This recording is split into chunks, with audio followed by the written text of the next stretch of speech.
This week on SDC, why are there so many iPhone vulnerabilities making headlines at the moment?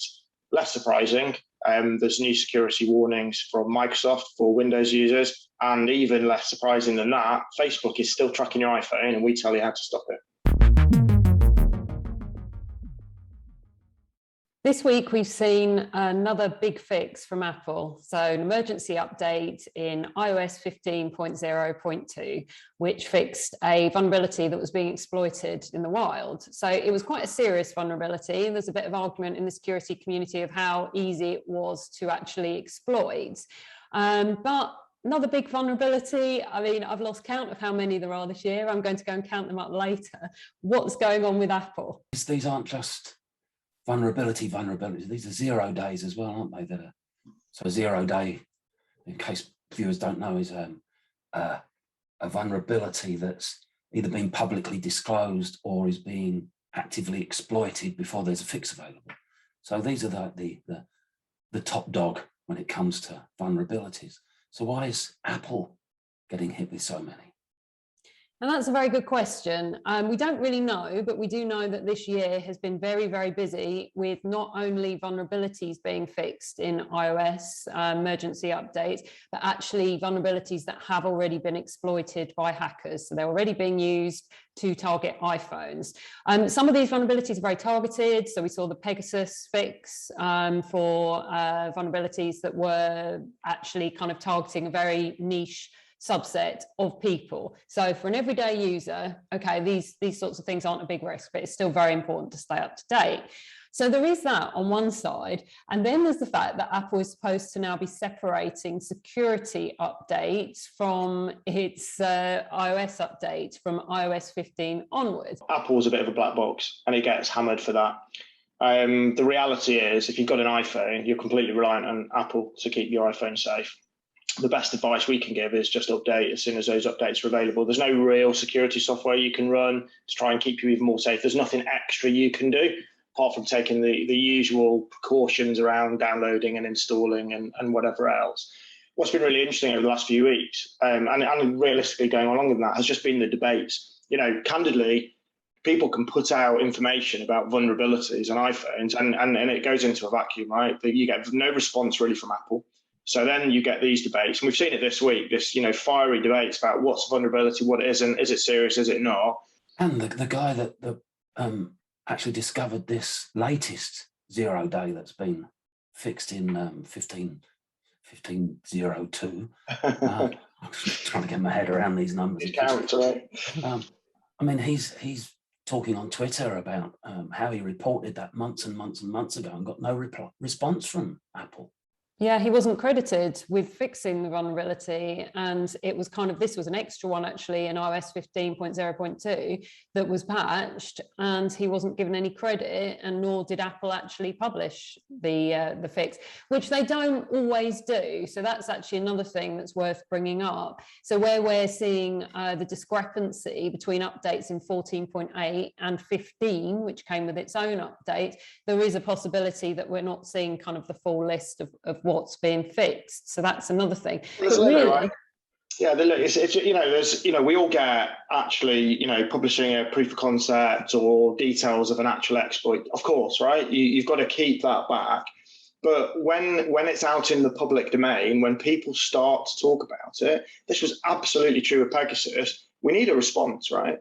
The Pegasus stuff was swirling around for ages, and we all had these debates. Was it? I can't remember. I'm literally have no idea. 14 point something. Was it fixed? Was it not fixed? It kind of fixed. Some people saying it was. Some people saying it wasn't. That's not good. That is just not acceptable. I've gone out and spent $1,500 on an iPhone, and I have no idea whether that iPhone is secure or not. That is not good. Now, it's quite happy for Apple to say, look, and they did it with, or to an extent, it was done around the mail vulnerability a year or two ago, where it says, look, take these precautions in the short term, right? It could easily have come out and said something like that, we're fixing it, but you just get silent, so you have no idea.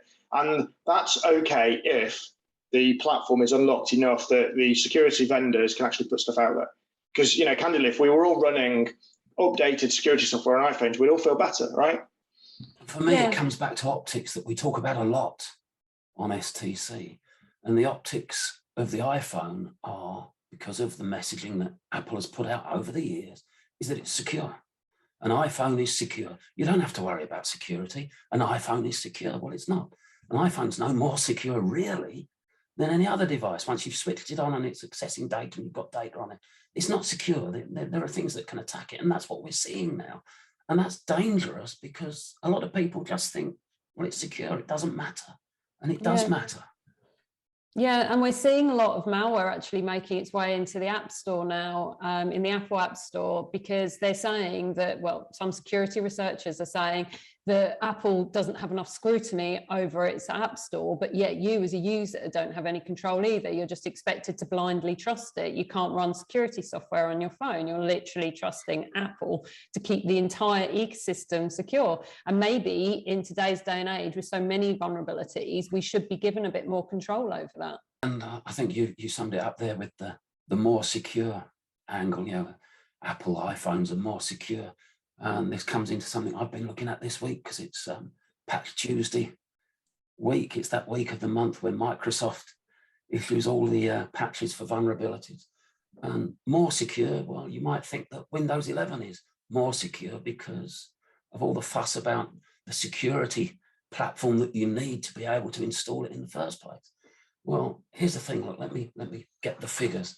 There were 71 new vulnerabilities reported, fixed in this Patch Tuesday rollout this week. 68 of those were important, graded, 3 critical, 4 0 days, and 1 already being exploited by attackers. Now they're spread pretty evenly across the Microsoft product family. So we've got Windows Edge, Office, Exchange, SharePoint, etc. No surprise there. But maybe what will surprise people is that 14 of these vulnerabilities impact Windows 11. 4 remote code execution, 5 elevation of privilege, 3 information disclosure, 1 denial of service, and 1 security feature bypass. And one of those is one of the 0 days. And it's the 0 day that's being actively exploited. Although, I should say, and I should point out here, not actively exploited as far as we know at the minute on Windows 11. All the attacks that have been seen by Kaspersky researchers who found this attack campaign, which was deploying a remote access Trojan that they've called Mystery Snail for some reason that's beyond me.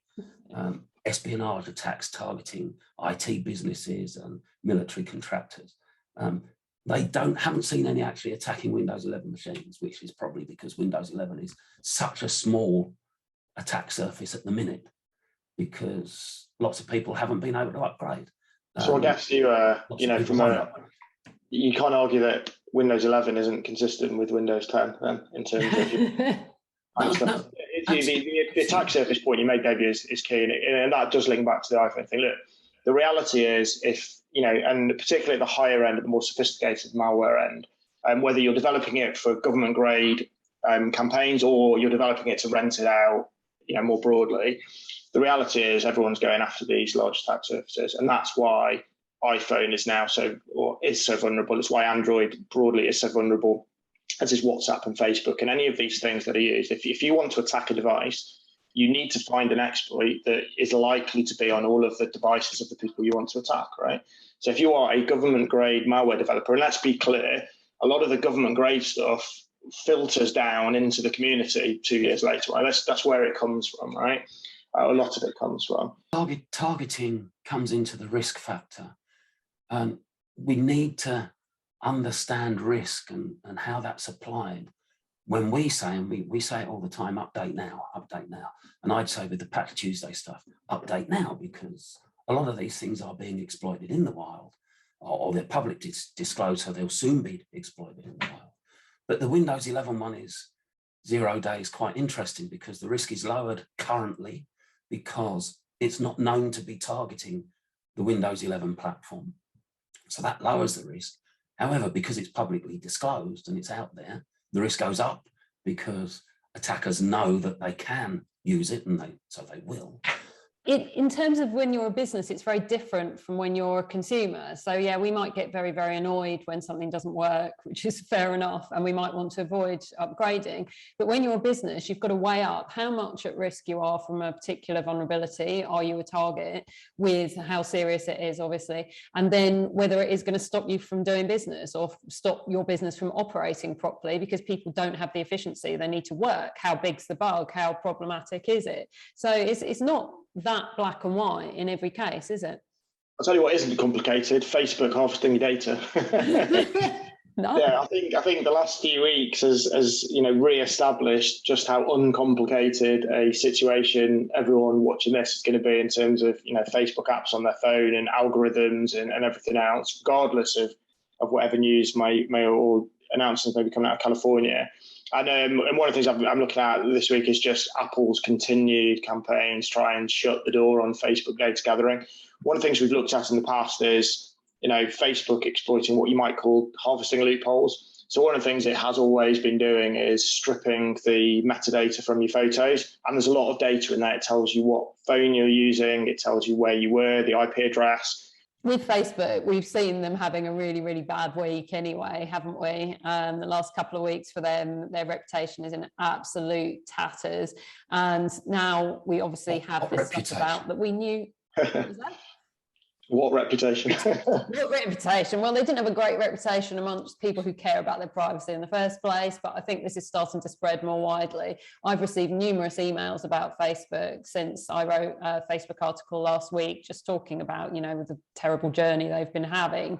So people are starting to kind of take notice, and then kind of from a point of view of your photos, you add them on Facebook, you don't think about the data harvesting that's going on. A lot of people do that via your phone. You take the pictures on your iPhone, great camera on there now, loading them up, and you're just thinking, you're blindly trusting the device, aren't you, a lot of the time? No, exactly right. You spend $1,000, $1,500 on a phone. You buy into Apple security and privacy messaging, notwithstanding the issues there.